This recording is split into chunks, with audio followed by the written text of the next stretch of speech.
నిన్న మనం సప్తర్షుల గురించి మాట్లాడుకున్నాం కదండీ! రోజు ఒక మహర్షి గురించి మన షాట్‌లో మనం చెప్పుకుందాము. మన యొక్క ధర్మము ఎంతో కృతజ్ఞతగా ఉండవలసింది ఉంది మహర్షుల పట్ల అనని మనం నిన్న మాట్లాడుకున్నాం కదండీ! అదే విధంగా ఈరోజు అగస్త్య మహర్షి గురించి మాట్లాడుకుందామండి. అగస్త్య మహర్షి వశిష్ఠ మహర్షి యొక్క సోదరుడు. తర్వాత లోకహితం కోసం దేవతలందరూ ప్రార్థించగా సముద్రాన్ని అవపోసన పట్టినటువంటి వాడు. అంటే త్రాగినటువంటి వాడు.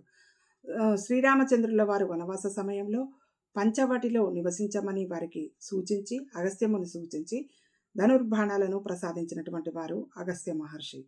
తర్వాత ప్రపంచ ప్రసిద్ధిగాంచినటువంటి ఆదిత్య హృదయాన్ని శ్రీరామచంద్రుల వారికి ఉపదేశించినటువంటి వాడు అగస్త్య మహర్షి. తర్వాత దక్షిణ భారతదేశంలో ముఖ్యంగా తమిళనాడులో ప్రసిద్ధిగాంచినటువంటి సిద్ధ వైద్యానికి మూల పురుషుడు అగస్త్య మహర్షి. శక్తి సంహిత, శక్తి తంత్రము, అగస్త్య సంహిత అనేటువంటి గ్రంథాల్లో సు విద్యుచ్ఛక్తి గురించి, విద్యుచ్ఛక్తి తయారు చేసే విధానం గురించి వ్రాయబడి ఉంది. అంతేకాకుండా ధనుర్విద్యకు సంబంధించినటువంటి విషయాలు కూడా అందులో పొందుపరచబడి ఉన్నాయి. కాబట్టి ఈ అగస్త్య మహర్షి భాద్రపద మాసంలో నక్షత్ర రూపంలో దర్శనము ఇస్తారు.